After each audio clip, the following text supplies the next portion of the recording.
Hello, welcome everybody to Maratika Monastery in the Kotang district in the mountains in Nepal. So as I think most of you know, or probably all of you know, we're planning to do a virtual Nyung Nä retreat here. And so we're going to do a few introductory talks. So here we are with the first talk. I thought maybe just to begin, we can sit quietly together for a few minutes wherever you are, so we can become centered and be present for the first talk. So just for a few minutes.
Okay.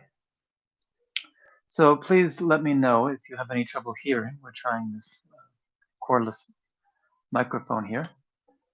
And also, please, if you can, let us know on the screen where you're from so we have an idea of where we're getting visitors from. So I'm Tenzin Gache. I've led a few Nyungnes before in the past, but this will be the first time that I've led a virtual Nyungne. I think maybe the first time anyone's led a virtual Nyungne, but the conditions are such in the world that this seems to make sense. Um, So please bear with us if there's any trouble here. We have very sporadic power and internet access, but we're doing our best to make sure we stay connected through the whole time. And please give feedback if there's any way we can make this experience easier or more clear for all of you. So to start, we're going to start the Nyungne on Sunday morning, first Nyungne. So we'll have 3 Nyung Näs. Sunday morning will be the first, and then uh, Tuesday morning, and then Thursday morning. We're finishing Saturday morning. So you're welcome to join for 1 or 2 or all 3, and also for individual sessions, as we explained on the announcement email. So to begin, we're going to have today's introductory talk, which will be a sort of more general introduction to why we practice Nyungne, sort of generally in terms of Buddhist philosophy, where does this fit in? Tomorrow we'll do more specifically going through the practice and the sadhana, leading you through that so you have an idea of what we're practicing. And then on Saturday, sort of tie up any loose ends, go through a few more details of the practice. So I want to start, this may be a little surprising the way I start, but I'll make it clear how this ties into the practice. So some of you might know the 19th century author, Robert Louis Stevenson, who was the author of some very famous books such as Robinson Crusoe, Kidnapped, and Treasure Island. So if you know of him, you probably know he was a very imaginative author, and obviously his books are still famous today. What you might not know about him is that when questioned about how he gained the ideas for his creative books, he admitted that actually um, he would sort of go into a kind of meditation, and he would see these characters. They would talk to him. So, for example, Robinson Crusoe, he would see them, and the story would just unfold, and he would view this story occurring, and then he would just write what he saw. So how did this happen? What's going on in the person's mind that they can, we might say the person is crazy, he's hallucinating, which might be the case. But at the same time, what he saw was coherent and obviously caused him to write some best-selling books, which is different than if somebody is hallucinating and what they see is incoherent. So it seems there's this kind of creative capacity in the mind that we can tap into, and some people are very skilled at doing this. It's something we see children are very naturally able to tap into this. If you watch children playing, you'll see all of a sudden they're one person and they're another. They're enacting all these characters, and it comes very naturally. They don't have to think, question what am I doing. It's just natural to have a fantasy life. But as we get older and we get more socialized, we tend to shut that capacity down because it seems socially unacceptable or maybe not useful for functioning in society. But it also seems that the fantasy life takes on a life of its own. It's not just that the person is, creating something in the sense we have this, I imagine I'm such and such person, I imagine these qualities. It's almost like from the side of the fantasy, there's some information coming back. Like in Stevenson's case, he wasn't trying to imagine this. It's unfolded naturally. So was this, would we say that this was something happening at some very deep level of his mind, or would we say this was actually some kind of different entities, some kind of he was connecting with some kind of other spirit or non-corporeal entity? How does this happen? It's not really clear. But what he reported is a very common capacity that artists tend to have. They will say that they just feel like they're channeling this capacity to create art or to create music, or even some people like Albert Einstein, who created incredible equations and scientific theories. He admitted that for a short period of his life, it was almost as if he was channeling this information. It just came to him spontaneously, and he had to be present with it in order to then be able to write it down coherently and present it to other people. So how does one cultivate that capacity? It's not something that is often taught. You can learn in school how to paint, and they'll teach you all the specifics and details of how to paint, but except in very rare cases, most schools won't teach you how to tap into this creative capacity. Some people might just naturally, some teachers might be skilled at this and try to give some advice, but it's not really, in our culture, at least I would say in my culture, in American culture, it's something that is not talked about very much because it's a bit out of place in terms of the current scientific worldview, the mainstream worldview of what the mind is. It's challenging to that. And another class of people that similarly talk about this, developing this capacity are what we call mediums, people who claim to contact spirits who talk to them and give them information. And they often report that it's something that you can't just practice it. Somebody can't just tell you how to do it. It's something you really have to, over many years, develop this capacity. So we say, does this have anything to do with Buddhism? Well, we look at our teacher. We are followers of the Gelug school. We look at our teacher Tsongkhapa, and it's not. The words aren't used this way, but he was essentially a medium. And at a young age, Tsongkhapa had visions of many great Indian masters and Buddhist deities. And at first, he relied on his own mentors to help him with this. Especially, he had two main mentors for this. One was Lama Umapa Pao Dorje, who was a farmer who hadn't done a great deal of study, but had direct visions of the Buddha Manjushri, and sort of brought Tsongkhapa into this world. He initiated him into this world where he could also have these visions and communicate with this person, Manjushri. And another of Tsongkhapa's teachers was Namkha Gyaltsen, who channeled Vajrapani. And through that, Tsongkhapa received a lot of advice on how to understand the practice of tantra. So the word medium in Tibetan, we don't have an exact word that corresponds to that, but this was an accepted part of Tibetan culture, which is a natural thing.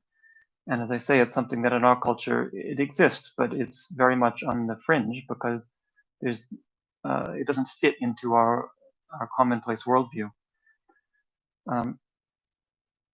But even in terms of this, as I say, how does this fit into the Buddhist path? The Buddha didn't teach about how to be a medium. He talked about the Four Noble Truths.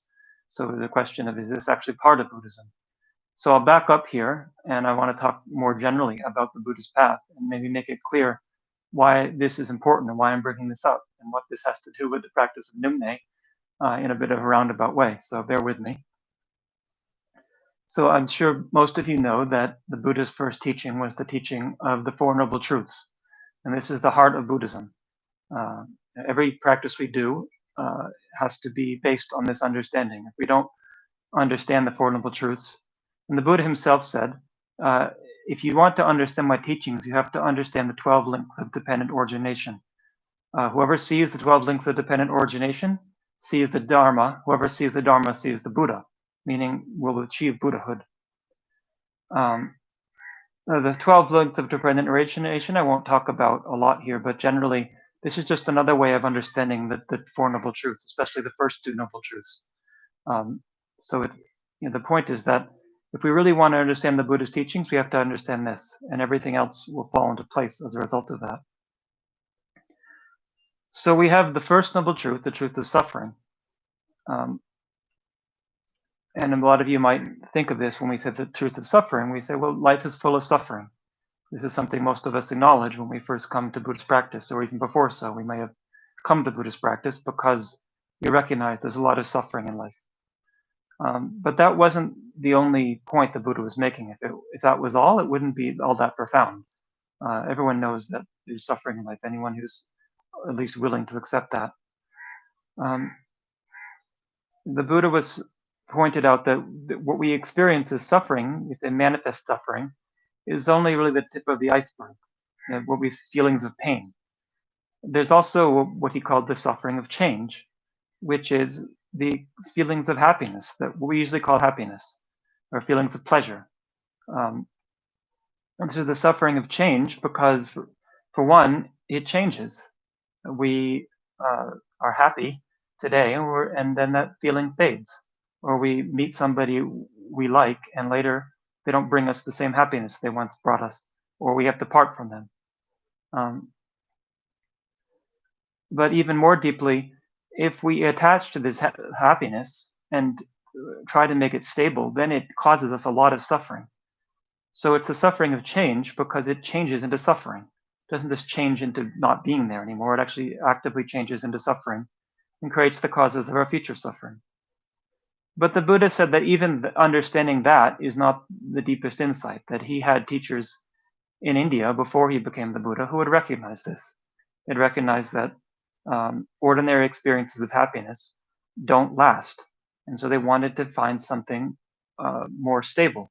They practiced a lot of meditation and would go into deep trances for long periods of time, such that they didn't have to experience the fluctuations of the ordinary world. But the Buddha said that if we don't understand even more deeply how these experiences arise, then we can't stop them. We can go into meditation for a long time, but as soon as we come out of meditation, things will just be the same as they were before. So the third level of suffering is what he called pervasive compounded suffering. And basically this means that your body and your mind and the world we live in, this is all pervasive compounded suffering because it is the potential for suffering to arise. It's like, so the Buddha compared it to a wound. And if you have an open wound, then you just walk around. It's natural that you're going to encounter things that'll cause you pain. It's not, the things outside might be the stimulus, but really it's your own open wound on your arm, for example, that is just waiting to experience suffering. So this world we inhabit, and maybe it's so poignant now for us, we are experiencing a lot of suffering in the world. We're experiencing a deadly virus that's spread around the world. This virus is the truth of suffering. It's the truth of its pervasive compounded suffering in itself. It's like a bad dream. It's a bad dream that we're all sharing together. And that understanding comes into the second noble truth. Because the Buddha said, if you really understand the first noble truth, then you'll understand the second noble truth. Because suffering doesn't arise causelessly. It's not that it's these things that we experience in life. So example of this virus, it's not something, although it has particular conditions that we can point to. It arose in China from this, from bats or whatever other animal or cause that gave rise to it. But there's a deeper level of what's happening here. We all are sharing in this experience because of certain potentials in our minds. And if we can understand that, we can start to understand the true cause of suffering. Because the Buddha said, in terms of the second truth, so it's truth of the origination of suffering, there's 4 wrong views we can have about that that prevent us from really understanding the cause of our suffering and therefore limiting that cause. So the first wrong view is that suffering is causeless. And I tend to understand this as not meaning it's just no cause at all, but it has no cause that is in relation to a particular mind. It's there's no meaning in life. Things just happen randomly. So a very common worldview today is that everything that exists is just the play of subtle atoms. These atoms, we had the Big Bang, and then the universe evolved, and then planet Earth formed from dust around the sun, and on planet Earth, gradually atoms conglomerated, and we had molecules that gradually became organic, and then this became life, and then it evolved naturally, and we had human beings. And before we had human beings, we had other beings that had brains, and they gradually developed minds, and we have human beings. And this whole process had no meaning. It just evolved completely randomly. And so the suffering we experience, there's no real meaning behind it. It's just the way it is. It has nothing to do with our personal preferences or actions. It's just, and when we die, it will cease to be. So for the Buddha, this is a wrong view. This is not actually how things exist. And the second wrong view is that suffering arises from just one particular cause. So one way I think about this is, for example, the idea original sin, that we think one person thousands of years ago did this one bad action, and therefore we're suffering because of that for a long time. But the Buddha said it's more complex than that. It's just not just one thing. It's not just God's will that we're suffering. And the third wrong view is that suffering arises as the result of a powerful being. So the understanding here is that there were views in ancient India. There were people who believed in karma because it was common to believe in some form of karmic causation, that there was some kind of reincarnation and experiences from life to life. But there was a belief that this process was controlled by some greater entity, that it couldn't just happen by itself naturally because suffering is too intense. So there has to be somebody that is manipulating this. But the Buddha said that's not the case. It's actually the case that our negative minds are so strong that they can create this experience for us. And the last wrong view is a little more subtle. I won't talk about it too much now, but it basically is that that there is a cause, but it's permanent, but it also occasionally gives rise to certain experiences. This was again addressing certain views at the time in ancient India. But the main point here is that this is an interplay between causes and conditions. There's not something pointable or findable. We can say this is what's causing it, and like we can surgically extract that. We talk about the cause of suffering. The Buddha mainly pinpointed karma and delusions. So the point here is that karma, it functions, and it's like a seed, and it requires delusions to water the seed, so the delusions become the condition. So this fourth wrong view is essentially saying that there are conditions, these delusions, that karma is not something permanent. It's not like I create an action and then somebody writes it in a book in the sky, and then later I experience the result. It's some deterministic thing. It's more that I'm putting a potential in my mind, and then if the conditions come together, it will ripen, but it may or may not. And how it ripens is very arbitrary. It's like it's not like I do one particular action and it's definitely going to ripen as this particular way. It's just a potential that can come about in a particular way. So this actually relates a bit to what I was talking about at the beginning. The Buddha said there's this creative potential in our minds, and it's constantly creating these experiences for us. This is something that's happening at a very subtle level, but we don't have control over it. And the Buddha said that there's what we call, in Tibetan, we have the word Sulmin Yichiki Namdok. I think it may be related to the word Vikalpa in Sanskrit. I'm not actually clear on that. But in Tibetan, Sulmin Yichiki Namdok, it sort of translates as inappropriate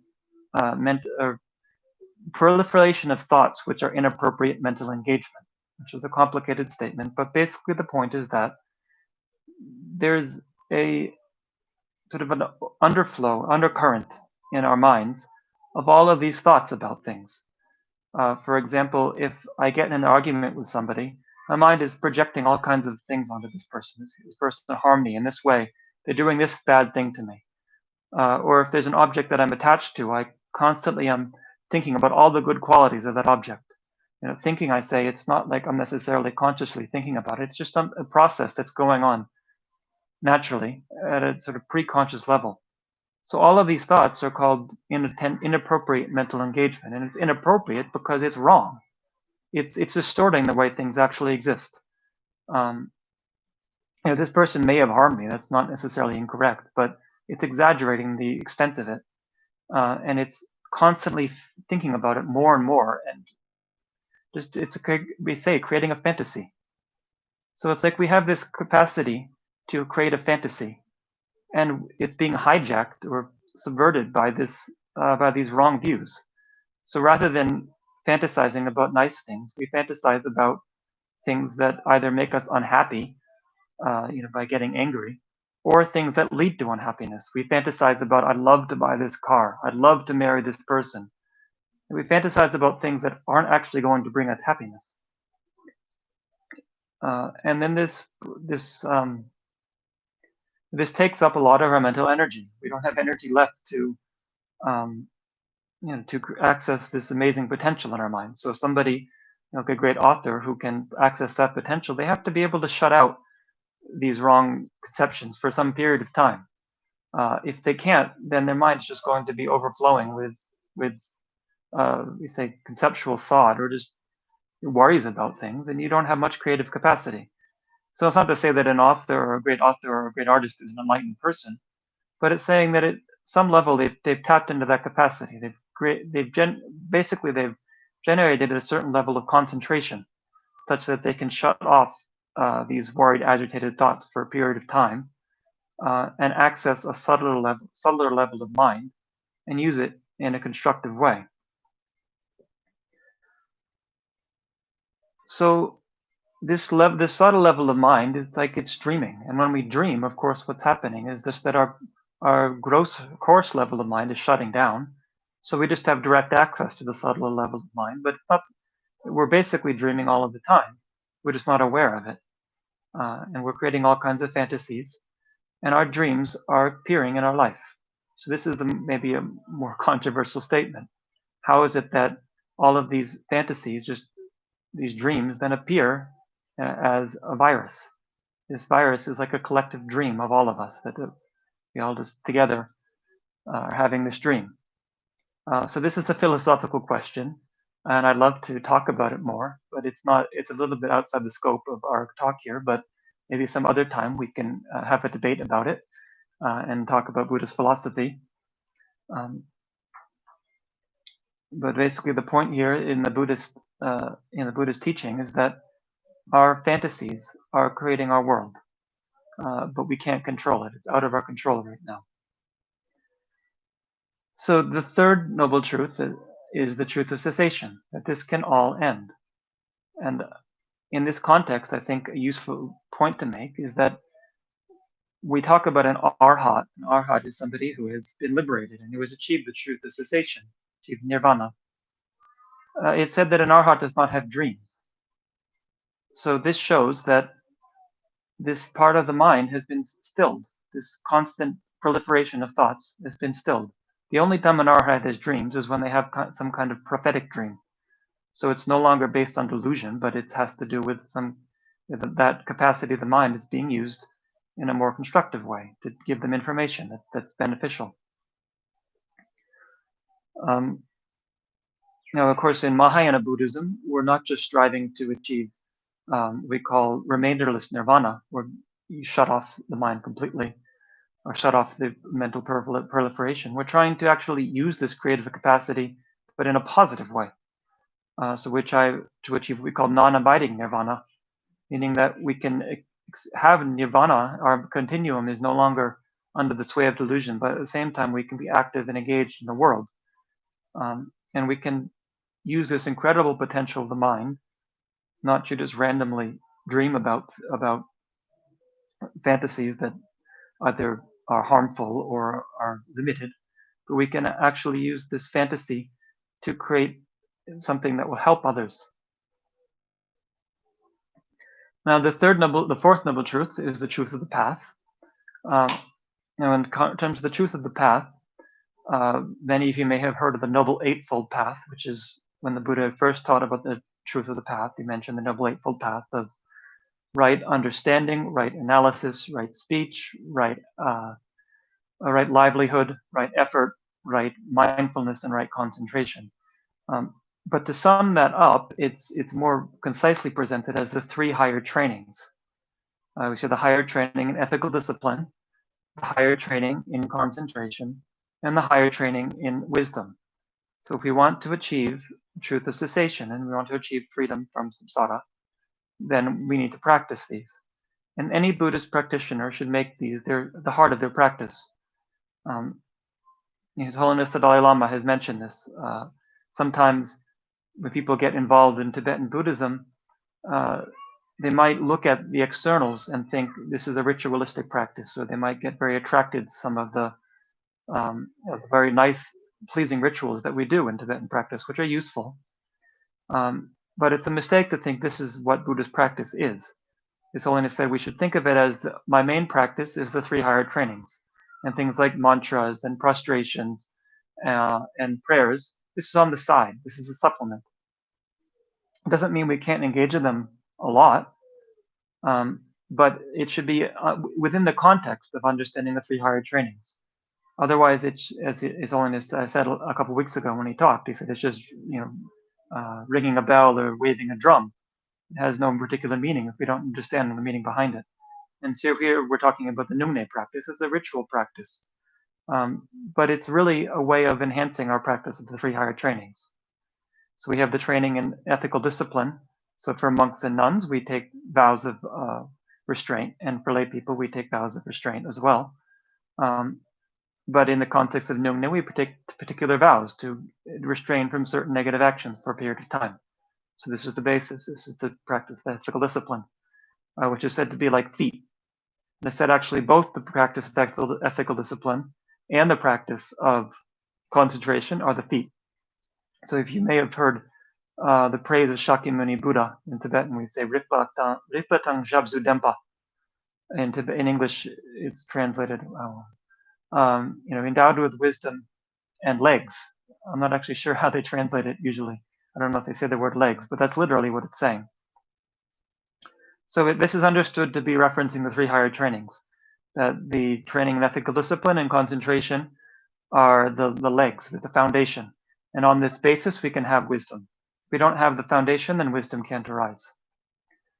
So next is the training in concentration, which is essentially learning to focus the mind and to enhance these powers. So I talked before about how artists can have some level of focus. They have to have that in order to be able to create what they create. In some cases, we see with artists, they don't have a lot of control over their minds. Somebody like Van Gogh or other artists who are maybe a little bit emotionally unstable. It seems they have this incredible potential in the mind, but they don't have a lot of power over it. But what we're trying to engage in here is use the potential of the mind, but in a stable way. So it's really important to have stable concentration. Otherwise, our minds can actually overwhelm us. And on that basis, it's not enough just to have concentration and to be able to keep the mind still. We also have to develop wisdom. And so we think about things. It's not just, sometimes people like the idea that when we meditate, we shouldn't think too much. We should put that aside. It's best not to engage in too much analysis about things, or I mentioned debate before. But the Buddha said if we don't do that, if we don't think about things, then we can't really be free. Because freedom comes through understanding. It doesn't come through escaping things, through concentration. We need concentration. It's not enough just to think about things, because then it just becomes an intellectual exercise or game. But once we have that base of concentration, we really have to analyze how things are. So this is what we call the sutric, or the exoteric presentation of the Buddha's teachings. And His Holiness, if any of you watched his teaching a couple of weeks ago, he mentioned in Tibetan. I don't know how they translate it in English. He says he often uses this phrase. He says that the sutra teachings are what we call the Dempa Chitsen, and then the mantric or tantric teachings are what we call the Gangsa Gutsen. So this kind of means that the sutra teachings are from the point of view of the teachings in general. This is what all of us have to learn. And this is what we really, if we say we're a Buddhist scholar and we understand Buddhism, we have to understand this. The Tantra teachings, or we call Ganza Godsen, means like the point of view of a particular person. That certain practices might be useful to help a particular person enhance their meditative stabilization. But His Holiness made a point that this is all important. It's not that we should just study the exoteric teachings and think that the Tantric teachings are, only useful in very rare cases. It's more that once we have this stable basis, then there's something really profound that we can utilize, these tantric practices, and they can help us, because otherwise, trying to practice meditative stabilization and wisdom without making use of these methods, it takes a long time, and there are methods of utilizing the natural potentials we have in the mind to enhance concentration and wisdom. So generally in the practice of Tantra, some of you might know, this is actually, in Tantra, we talk about 4 classes of Tantra. We have action Tantra, performance Tantra, yoga Tantra, and highest yoga Tantra. So the practice of Nyung Nä relates to action Tantra, and I'll talk about what that means. Now in the practice of highest yoga Tantra, we call the generation stage and the completion stage, and some of you might have heard of that. So this doesn't directly apply to action Tantra, but it's a useful way of understanding the practice. So I'll just mention it briefly without going into the details. In the generation stage, really what we're doing is utilizing, learning to work with our natural capacity for imagination. So this is what I talked about at the beginning. We have this incredible capacity to make a fantasy world and to make it a reality. We might think we think fantasy and reality are somehow mutually contradictory. But when we really understand that our everyday experience is a kind of fantasy, we see that our dream world and our fantasy world is not necessarily any less real. We don't want to make it too real and think it's inherently existent and make it so solid. But if some Kappa has a vision of Manjushri, and Manjushri gives him information which is accurate and beneficial, we say that's not real. Why is it any less real than getting advice from somebody else? So if we can learn to utilize this capacity, and this is something that's very hard to do. This is why this is an advanced practice. It requires a lot of concentration, a lot of patience, a lot of humility, and a lot of ethical discipline. Because if we don't have that, then as I said before, it can cause the mind to become quite unstable. We don't want to get our fantasy world to then overwhelm us, and we can't control what's happening. So in the practice of the generation stage, we're learning to work with that. And in the practice of the completion stage, we're really learning to work with the subtle levels of our minds. So there's, according to tantric theory, there's many levels of mind. There's our gross everyday conscious experience, which is what most of us identify as the mind. Sometimes I ask people, can you give a definition of mind? And they'll say something like, it's what does the thinking. So this indicates that this person is really referring to the gross conscious mind. And most people don't experience the subtler levels of mind because the experience is very different. It's not like everyday conscious discursive thought. We don't imagine that our mind can directly experience something. We think, I experience things directly with my sense consciousness. I think with my mind. The idea that my mind could actually see something directly might seem a little strange.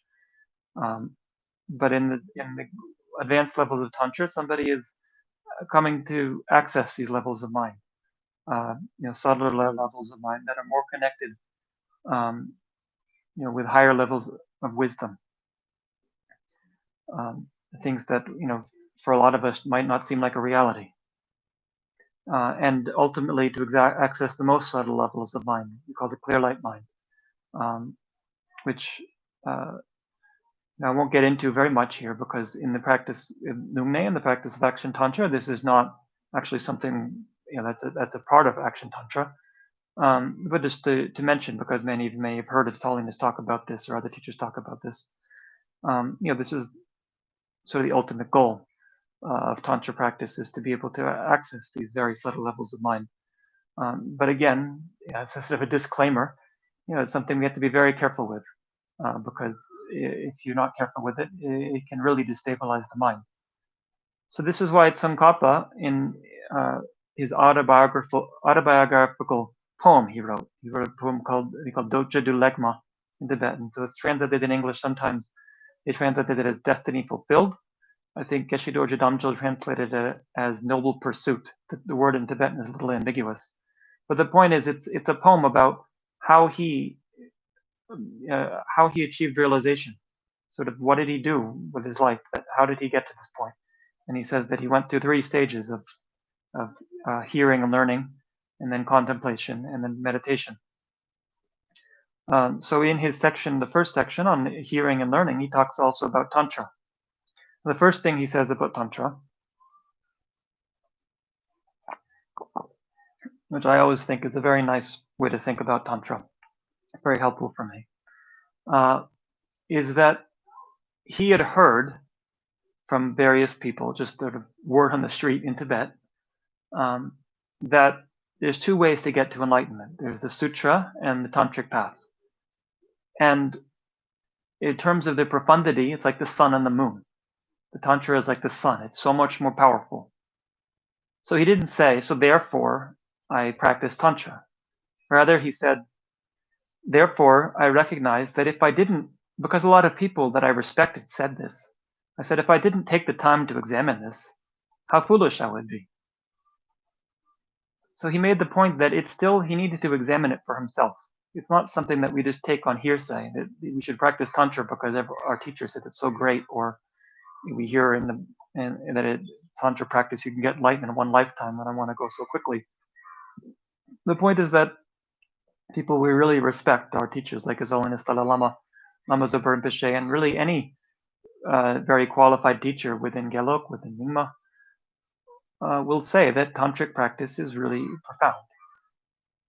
So it's worth taking the time to think about that and investigate it. Some people have the idea that when we practice tantra, we thereby throw caution to the wind or throw reason out the window. This is a complete mistake, I believe. It comes from a misunderstanding of some of the stories of teachers like Naropa, who left the monastery to follow a crazy to normal appearance as a crazy person, Talopa. But one thing that is missing in that story is that Naropa lived in the monastery for 30 years and trained. It wasn't until his mind was ready to be able to go and do something like that.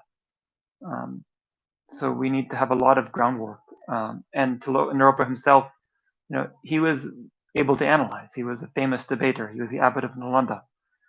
He wasn't just an unstable person who had emotional imbalance and went and followed somebody who made him more crazy. He was somebody who was very advanced already and recognized he needed to be pushed more. And he entered into that consciously and willingly. So we need to use our reasoning capacity when we enter into Tantra, and it's possible to do that. This is why I'm giving a talk now. It's not something that you should just enter into under hearsay. And then Tsongkhapa said after that, when he started examining Tantra, he noticed that there were different levels of Tantra. There were more advanced kinds of Tantra and less advanced. We say action Tantra. And he said, well, if I didn't master the lower Tantras, we say action Tantra and performance Tantra and Yoga Tantra, then it would be hypocritical to go and say that the highest Tantra is the supreme Tantra, because I don't know what it's supreme in comparison to. How can I know that if I don't even know how the other ones work? So he applied himself to action Tantra. This is another point that I think often gets missed. People, we might take highest Yoga Tantra empowerments. A lot of people, the very first Tantric empowerment they take is the highest Yoga Tantra empowerment. And then we can maybe tell our friends, I practice such and such deity, and it's so profound. Because we like to have the most profound practice. But if we don't understand the groundwork, the action Tantra, then it won't make much sense. It's just, again, this sort of ritual and ringing bells and waving the damaru around, the drum around. So one example I also like to use in this context, I read once about a famous pianist, a piano player, who said that he was so advanced, he'd been playing piano for so many years, that when somebody gave him a new piece, gave him this written music, he could just sit and imagine playing the keys and practice that way. And then he could go perform it in front of people, having practiced like that without ever having actually played it before. So this shows that he had completely internalized the practice of piano playing because he was such an expert at it. So in terms of Tantra, in action Tantra, a lot of what we're doing is external ritual. In highest Yoga Tantra, there's less of that. It's a lot more of internalized visualizations. So I think that if we practice these external things a lot, it gives us something to hold on to and to ground the mind. It keeps our mind focused. Because to just imagine thousands and thousands of offerings without actually making external offerings, our mind will get distracted. We can't stay with it. It's like somebody who's never played piano, and they go to a teacher, and the teacher just says, "Okay, we're not going to use a piano. Just imagine playing, and you can learn." You need to have the external prop to start and to gradually become an expert in this. So likewise with the lower tantras, we're doing a lot of external things that help our minds, that help keep us grounded in this kind of plane of reality rather than sort of drifting away. And if we do that a lot, we keep practicing that, then maybe at some point, we don't need the external props so much. We can start to internalize that. But at the beginning, of course, we need this.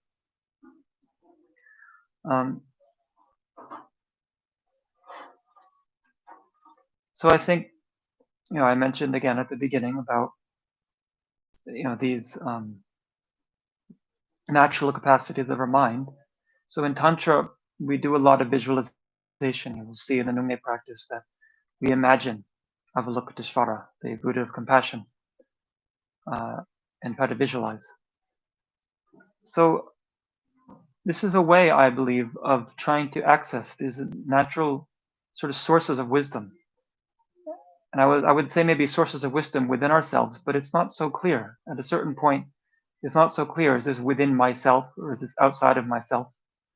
I think, but the idea of inside outside sort of comes from a dichotomy. It comes from this self-grasping, grasping myself as very solid. It's more that there's some natural capacity of wisdom that exists somehow, and we're trying to access that. So it's important to keep that in mind because, as we do this practice of Nyung Nä, there's a lot of very complex visualizations we do and the complex rituals, and it may be confusing. And we may think, oh, I'm not doing this right, nothing's happening, I can't do this. Or you maybe even can do it well, but you just feel like this is like very formulaic, nothing's happening. What's the point of this? So I think it's important to stay open and be present with your experience. Just do as best you can to follow along with the ritual and to follow along with the visualizations, but also be present, see what's happening in your mind. I like one example. When I was working many years ago, before I was a monk, I was working in the Dharma Center in America, Milarepa Center, which is in Vermont. So in this, it's actually quite unusual. Milarepa Center is at a very small town in Vermont called Barnet. And within this tiny town in northeast Vermont, sort of working class area, there are two major Buddhist centers. There's Milarepa Center, and then that's dwarfed by the much larger Kame Choling Center, which is the major Shambhala Center. So while the Milarepa Center has one Gompa temple, then Kame Choling has 9, I believe. So sometimes we'd get people coming to visit us who had been at retreats at Kame Choling. So one man came to visit us. So he was an African American man, and he told me about his experience in retreat at Kame Choling. They'd been doing a practice of Padmasambhava, Guru Rinpoche, which just as an aside, maybe this place we're in here, Maratika is a holy site of Guru Rinpoche. So this man, during the retreat, because there wasn't enough space in the dormitory, there were some people sleeping in the Gompa in the temple. And he put his bed, he was the first one there, so he tried to get the prime seating. He put his bedding right underneath the tanka of Guru Rinpoche. So he was sleeping with his head to Guru Rinpoche. So he was very excited. I'm going to have a dream where Guru Rinpoche is going to come and give me instruction, he thought. So he went to sleep, and towards dawn, he was dreaming of the great African American musician Louis Armstrong, who was singing about sort of a song about life that was, he said, sort of both joyful but hinged with sadness about the truth of life. And it was very moving, and he woke up crying. So I think this indicates that we can't be too attached to the external appearance. The guru appears in this Tibetan form, or actually Guru Rinpoche was Indian. in these strange exotic clothing. We'll get it as an experience what's meaningful to us if we open our minds to it. It doesn't mean we should be so attached and reject the externals. It's very useful because these ways of visualizing things have been developed by great practitioners. And as I'll mention, this practice was dictated to Gyalong Mapama or Vikshini Lakshminkara directly by Avalokiteshvara. But at the same time, allow for the possibility that our minds, will interpret things. Things will appear to us in a way that is meaningful for us.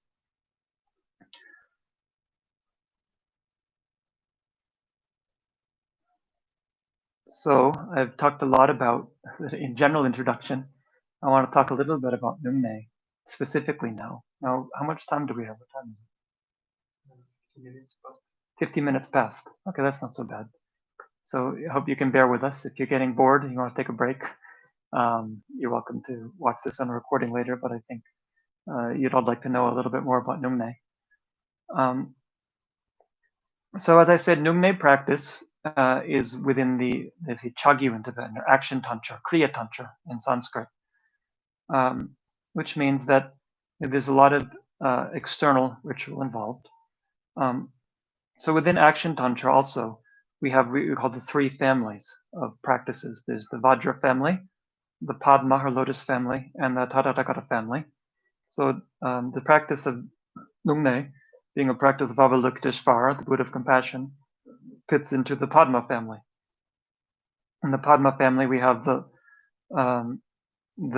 lord of the family, Amitabha Buddha, who's the sort of the Dharmakaya aspect. And then we have the principal deity is Avalokiteshvara, but there are many others within the family. And then within the Vajra family, the principal deity is Vajrapani, and then within the Tathagata family, the principal deity is Manjushri. So these are the three main deities of Action Tantra. So first of all, who is Avalokiteshvara? Or Chenrezig in Tibetan.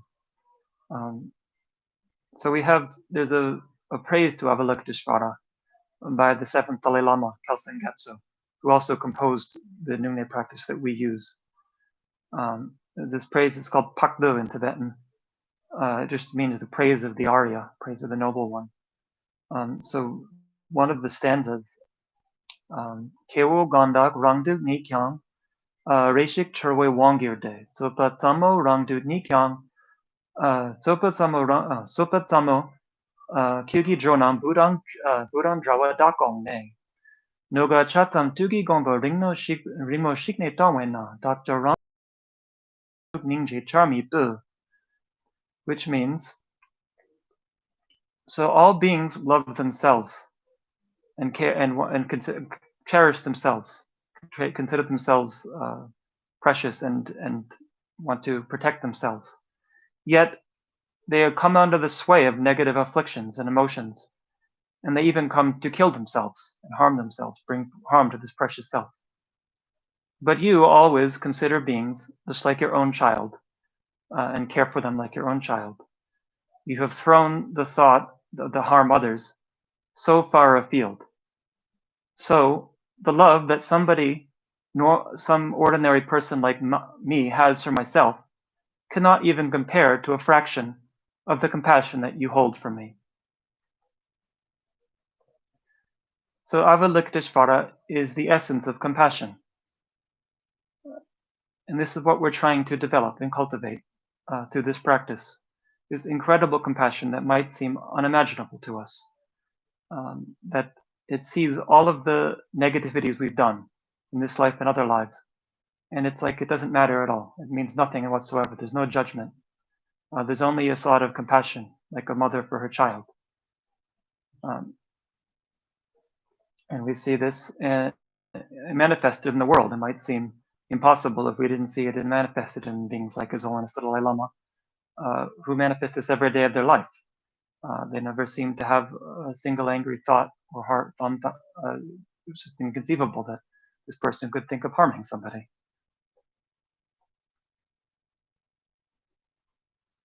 So this deity Avalokiteshvara This is a being, we say, a Sambhogakaya aspect, or enjoyment body. So this being exists on a very subtle level, and it's not something that most of us can experience directly. But there was a great practitioner in ancient India, we say Bhikshuni Lakshmankara, or Galangma Pamo in Tibetan. And actually, it's not really clear where she was born. Some speculate that actually she was from Afghanistan, present-day Afghanistan, which was at the time a Buddhist country. But Bhikshuni Lakshmankara was originally a princess. And it said that it was a devout Buddhist practitioner who unfortunately contracted leprosy. And so she was forced to leave the royal palace and to wander on her own because there was a lot of concern about contamination. Actually, she had become a Buddhist nun, so I may have missed the point here. I believe she became a Bhikshuni, Buddhist nun, before she contracted leprosy. But in any case, the point is that she was at this point, as a leper, she was shunned by most of society. And so she wanted to practice in the temple, but was refused entrance to the temple of Avalokiteshvara because she might contaminate the others. So she practiced behind the temple and was prostrating for a long period of time. And eventually had a direct vision of Avalokiteshvara. So this Sambhogakaya aspect, this very subtle level of being, she was, through her concentration and through her purification of mind, was able to perceive this directly. And Avalokiteshvara instructed her on how to practice, and as a result, she achieved enlightenment. She was considered one of the 84 Mahasiddhas. So in ancient India, there were these great wandering yogis, great accomplished practitioner Mahasiddhas, and 4 of them only were women. I'm sure there were many more great enlightened women practitioners, but among the 4 included in this list of 84, then only 4 of them were women, and she was one of them. So as a result of that experience, she composed this practice, Nyung Nä. And also she composed a praise to Avalokiteshvara, which we call the Po praise in Tibetan, and which is a major part of the Nyung Nä. So I'll mention that when we start the practice, or also tomorrow when I'm going through the sadhana, we can chant this. I think it's available in Hindi. If any of you can download it, who speak Hindi, it's actually available in many languages if you'd like to get this in your own language. But I've never seen it in Sanskrit. I don't know if the Hindi version bears any relation to the original Sanskrit version, or if that's been lost to us. But in any case, we chant it in Tibetan, and we can also recite it in English. So this practice, Nyung Nä, in Tibetan, the word Nyung literally means to fast, to abstain from food. And then Nä just means to abide. So abiding in the fast. The Lama Zopa Rinpoche prefers to call this abiding in the retreat, so that we don't get too attached to the idea that this is just about fasting. Fasting is certainly a major part of Nyung Nä. When people think of Nyung Nä, they think about the hardest part, which is giving up food and water. But that's really just a way of, we think a lot about food and water. It takes up a lot of our mental energy. And so we don't have a lot of energy to focus on the subtler levels of our mind. And when we abstain from food and drink, then the coarser level, at first you might be really hungry or thirsty.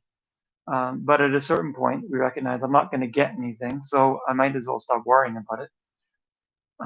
Hopefully that happens. I mean, actually, a lot of people, the first time they do Nyung Nä, that doesn't happen. They just think about food and water the whole time. But that's okay. That happens. But eventually, that those thoughts start to subside a bit, and you're left with, it's like a less, sort of a in between waking and sleeping. Your mind isn't totally awake and alert and focused on all kinds of thoughts and worries, but you're not asleep either. You're still awake. So this is a skillful means that a lot of ancient Indian practitioners used to abide in the fast.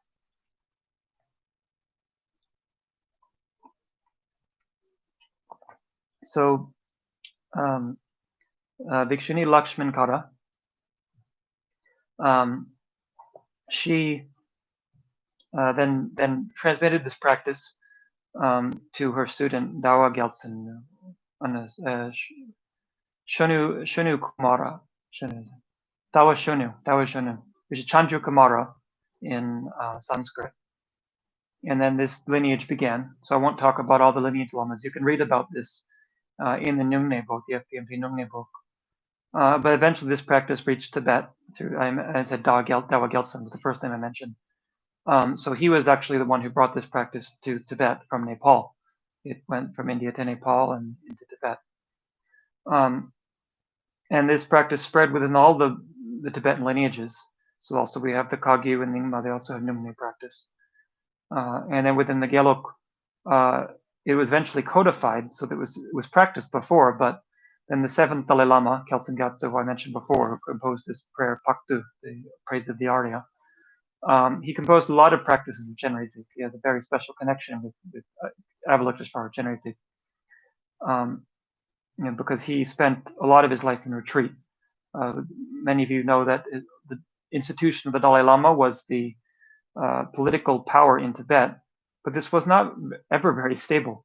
The fifth Dalai Lama was the political leader of the country, but the sixth Dalai Lama was not really ever in political power. And the seventh Dalai Lama was in and out of power. For a lot of his life, he was not in power.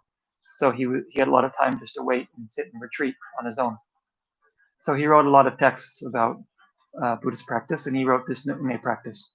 So when I say he wrote, it doesn't mean that he just wrote it from his own ideas. It was that he took what had been passed down and then put it into a very concise form that we can do the practice. So that's what we have today. We have the practice of Nyung Nä based on his sadhana, his retreat, his sort of practice manual. And this practice was very popular sort of in non-major Gaelic monasteries. So in monasteries like Sara, where I come from, or Dreponganden, the major Gaelic monasteries, it wasn't actually all that common because it was sort of considered a bit of a distraction from the study program. But in places that were more remote, it was very commonly practiced. And one place that was practiced was in Solokhumbu, in Nepal, which is where Lama Zopa Rinpoche was born. And at Laudo, the monks and nuns would practice this. So in FPMT, the practice we do is a little bit flavored by that, I would say. Laudo, some of the prayers we do are not specifically from His Holiness Kelsang Gyatso's text, but actually from the Laudo tradition. So we have like the Kalim Lama from afar prayers and so forth, which Lama Zopa Rinpoche encourages us to do in the context of Nyung Nä. So fortunately, this practice has become very popular in FPMT. Personally, I really like this practice. As I mentioned at Sarah, it's not something we can regularly do, but as much as I can, I try to do this practice on my own, and then occasionally to be able to lead this for others. So in terms of the details of the practice, I said I'll talk about that tomorrow. Today, I'll have some time for question and answer, but briefly also I want to talk about the empowerment His Holiness the Dalai Lama will give tomorrow and the next day, because it's very good timing for us. We have the Nyung Nä practice. Originally, His Holiness was going to give the empowerment Saturday, Sunday. So we were wondering what we were going to do because we start the retreat on Sunday. But kindly, His Holiness decided to move the practice back to Friday and Saturday. We didn't request him. Maybe he just knew heard our prayers. So actually, to do Nyung Nä practice, to do any action tantra practice on your own, technically you should have the full empowerment of that particular deity, or an empowerment of another deity within the same family. So I mentioned that Chenrezig Avalokiteshvara is part of the Lotus family. So in order to do, for example, the retreat of Avalokiteshvara, ideally you should have the full empowerment of either Avalokiteshvara or another deity from the Lotus family. And then, if not the full empowerment of Avalokiteshvara, you should have the blessing of Avalokiteshvara, so the Jainam. So usually when people give the empowerment of Avalokiteshvara, empowerment is actually the wrong translation in that case, but they give the Jainam, the blessing, their subsequent permission, literally. If you've ever received a one-day empowerment, that's what that is. The full empowerment takes 2 days. But fortunately, His Holiness is giving that. So we can receive that and do the practice. Now, it doesn't mean if you've done the practice in the past that it was wrong, because if you have the blessing, it said if you do it in a group, it's okay. And even if you don't have the blessing, but you just do the practice and don't visualize yourself as a deity, that's also considered okay. So if any of you are going to be doing this practice with us and for some reason cannot receive the empowerment tomorrow, then, and you haven't received the empowerment before, then you're allowed to do the practice. Just when we do the self visualization or self generation, you visualize the deity above your head. But hopefully most of you will be able to receive the empowerment tomorrow. And that means also in the future, you can do this practice on your own, or you can do the full retreat of Avalokiteshvara on your own. So when His Holiness gives the empowerment, this is really just giving the blessing of the lineage. So this power empowerment, His Holiness received it probably, he'll say tomorrow who he received it from, but he'll probably mention his teacher, Nyung Nä, and maybe some of his other teachers, Chidang Rinpoche. And then they would have received it from their teachers, stretching back, certainly, most likely back to His Holiness Kelsang Gyatso, the 7th Dalai Lama. And then from that, the lineage will be clear when we recite the lineage prayer. In the as part of the practice, we'll see it goes directly back to Bhikshuni Lakshmankara. So it's like we're receiving this blessing, and she received it indirectly from Avalokiteshvara. So it's the blessing of the deity. But we shouldn't think that this is something very distant, and His Holiness is just kind of giving up, like passing a baton or something like that. The point is that each of these masters has thereby actualized this within themselves and is transmitting that. So it's as if Avalokiteshvara is giving it directly to us, but is in the form of His Holiness Dalai Lama, because for most of us, we're not at the point where we can directly perceive these very subtle forms, these very subtle bodies, the complete enjoyment bodies. So they appear to us in forms that are accessible to us, as in the form of His Holiness. And He'll be giving us the empowerment. So in the Action Tantra empowerment, we have the blessing of the 5 Buddha families. This is the main part of the empowerment of Akshobhya, Vairocana, Amitabha, Amagrishiti, and Ratnasambhava. And these will each empower us to do a particular aspect of practice. So we have we say the Vajra bell, the water empowerment, the vase empowerment, the Vajra empowerment, the bell empowerment, and the name empowerment. And then finally the Vajra master empowerment, which is separate from those. So His Holiness will hopefully go through that and explain. So I think probably in this context, tomorrow, in the first day, we won't actually receive any of those. We'll just receive the Bodhisattva vows He'll give. And He'll give sort of the preliminaries, and then we receive the actual empowerments on the second day. So you'll see when we do the practice of Avalokiteshvara, the Nyung Nä, we have the principal deity, Avalokiteshvara, but we also have these other 5 retinue deities, which are the 5 Buddha families, which appear also in the practice to give empowerment. They come to the crown of your head, and you imagine this. So this is part of Action Tantra. It's an important part of it. And each of these represent different aspects of the Buddha's mind. They represent the transformation of our ordinary aggregates. So we have the 5 aggregates of form, feeling, perception, mental formations, and consciousness.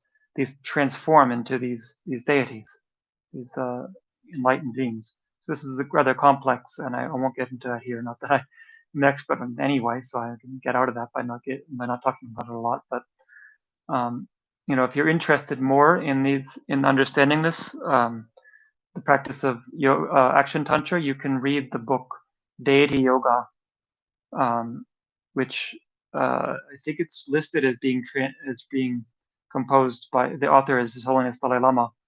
But actually, what this book is Jeffrey Hopkins' translation of Tsongkhapa's section of his mantra, the Great Exposition of Mantra, the section on Action Tantra.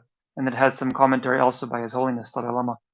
So you can search this book, Deity Yoga Wisdom Publications. There's no Snowline Publications, I believe.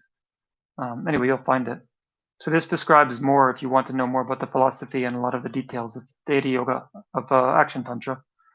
And you'll see very clearly that the Nyung Nä sadhana follows this very, very precisely. And I'll go through that tomorrow. All the details of the sadhana are precisely designed the way that Action Tantra practice should be performed.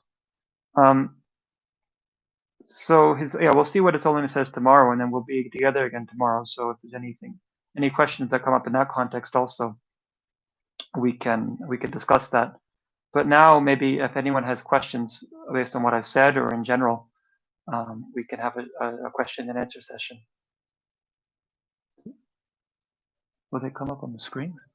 Questions? Yeah. Okay. Yeah.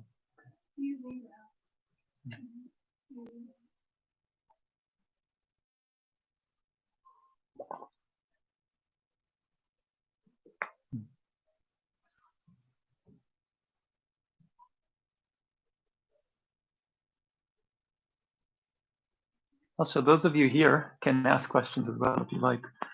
We have a few people who are going to be doing the Nyungne with us here, so they're welcome to. Also, if they have questions.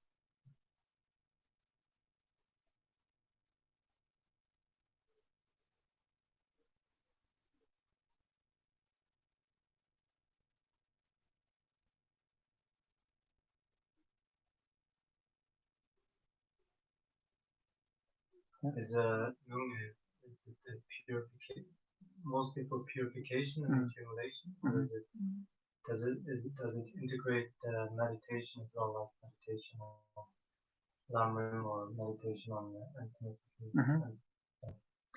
Okay, so the question was: is Nyungne mainly for purification and accumulation, or does it also integrate Lamrim and emptiness and other Buddhist topics? I'd say it's really both. As I said before, the main Buddhist practice has to be the three higher trainings: ethical discipline, concentration, and insight. And Nyungne should be understood as a supplement to that or support for that, and not like it's separate from that. It actually is that part of that practice.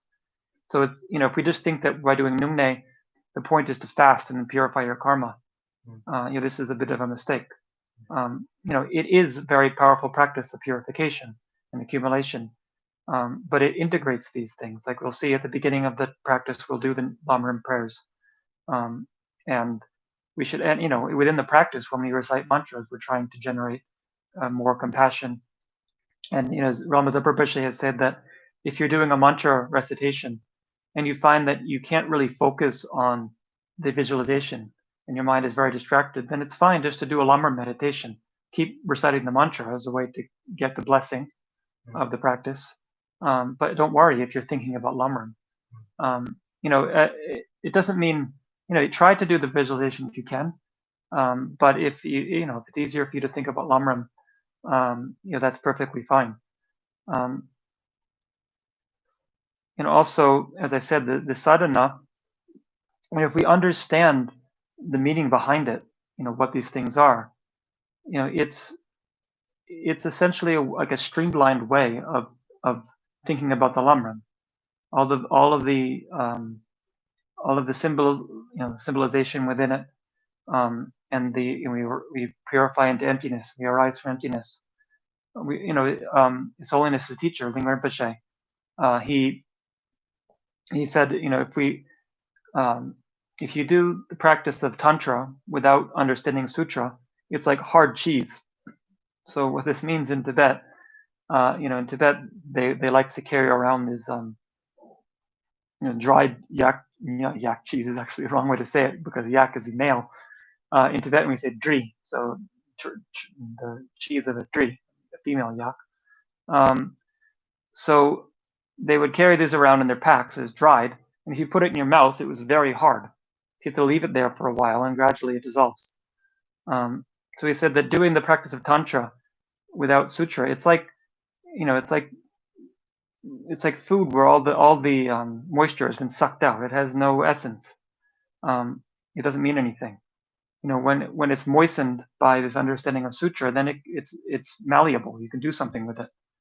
And then, like I said, His Holiness talks about the sutra is the general teachings, and then within that, the tantra, it's an expedient way for a particular person to use certain methods to enhance their understanding of sutra. But it shouldn't be seen as an alternative, something that we do instead, and therefore we don't need to have the sutra practice.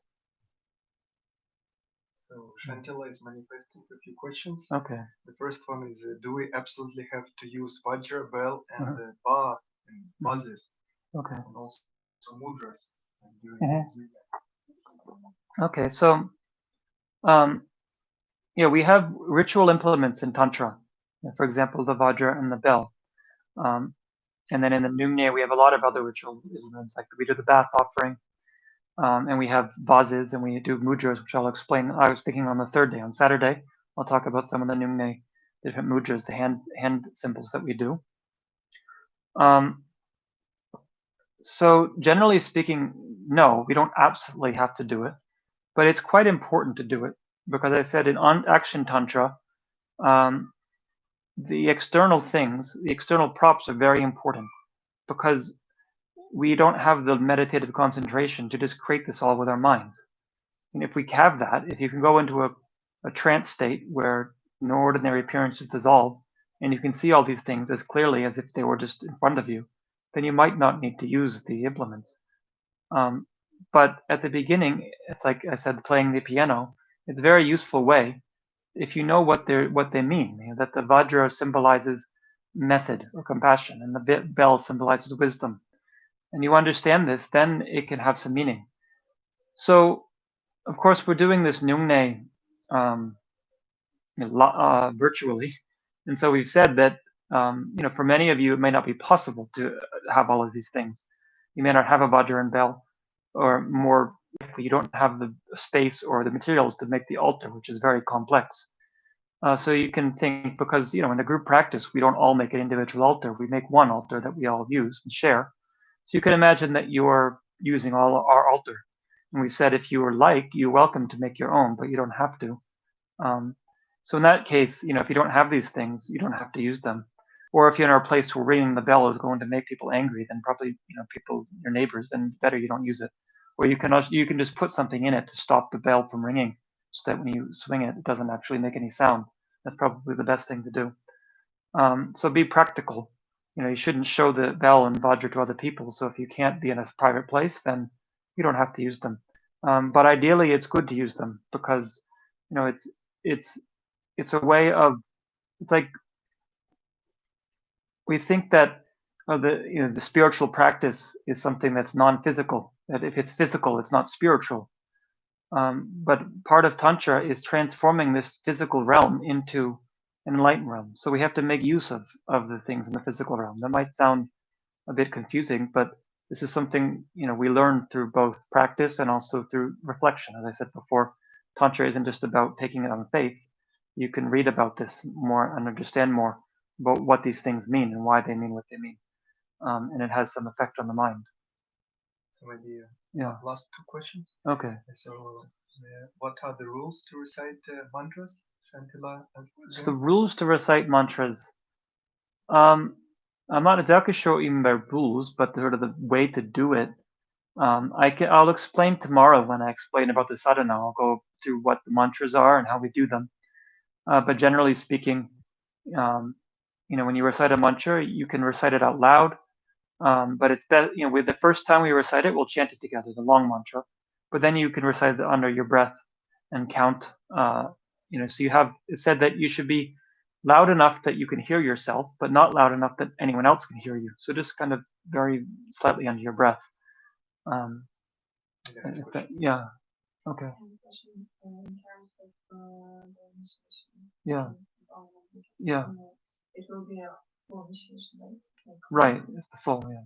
And for the person who never received any involvements,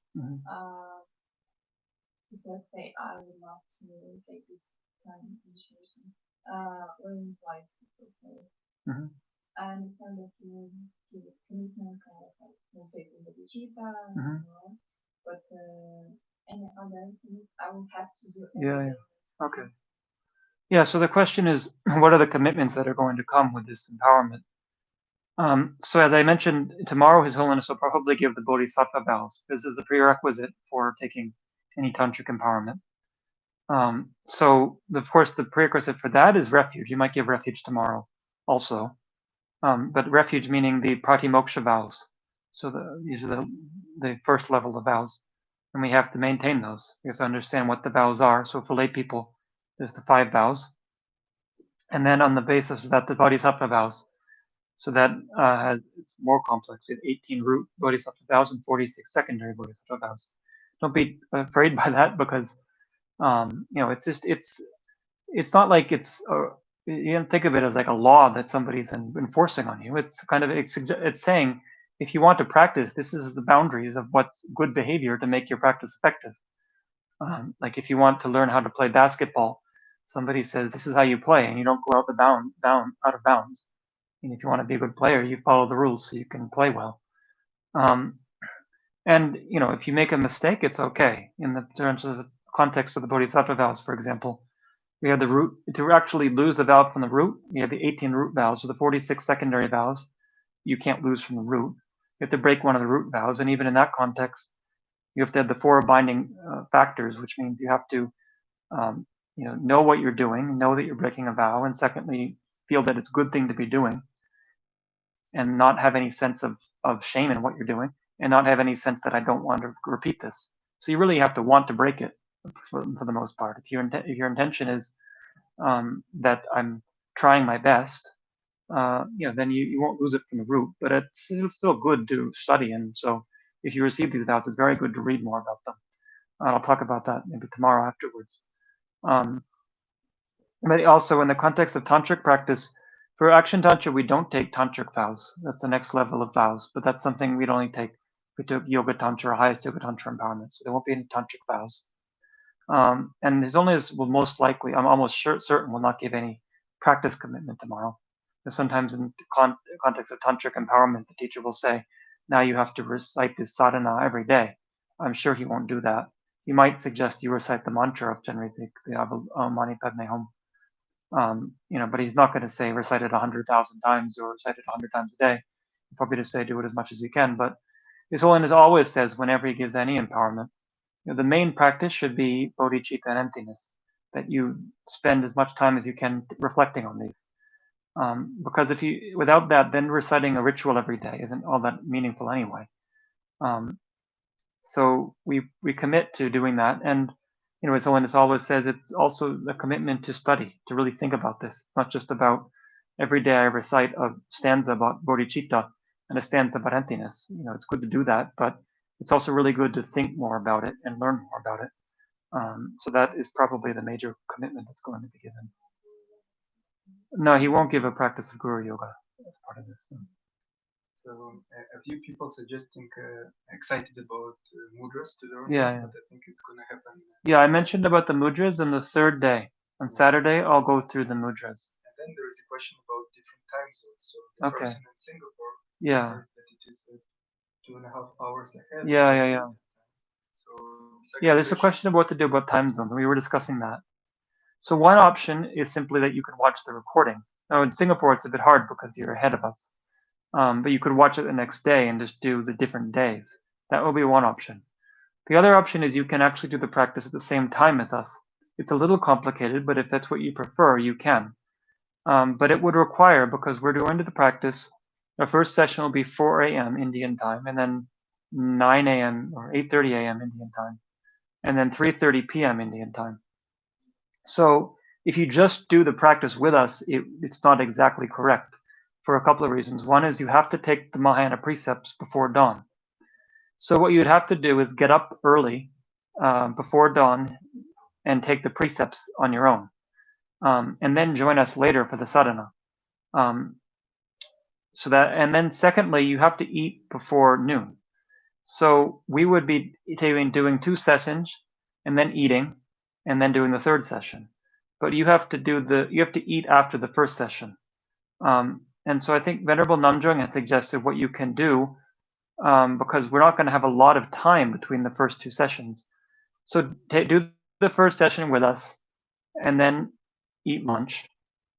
You might want to, when you take the precepts, request permission that you might be a little late. His Holiness has actually said that's okay. If you take precepts and it's the case where you can't eat before noon, as long as when you take the precepts, you have in mind, I'm going to eat before this time because I have no choice, then that's okay. It's better than not doing the practice.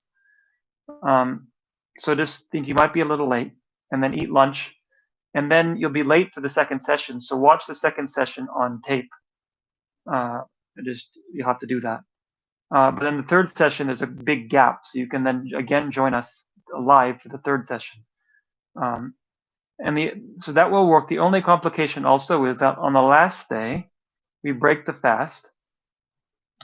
So you can have two options. One is you can decide to break the fast when you have the intention. I'm going to break the fast at dawn on my time, the last day, or the third day, and then you just take some water, or if you want, you can eat at that on the last day like that. But then still join us for the session. That's allowed. Or if you really want to, but be careful, you can wait till we are breaking the fast. But it's going to be a bit late for you, so it's going to be a little hard. So you have to judge for yourself, and I don't want you to push yourself too much, because not drinking for a long time, it's not dangerous if you do it in moderation and careful, but if you go for a very long time, it could be dangerous. So you have to judge for yourself. You might not, our last session is going to start at 8:30 your time, which is already getting pretty late in the morning. So you can decide what you want to do. And maybe if you want to be in touch with us separately about that, if you have questions, we can talk about that.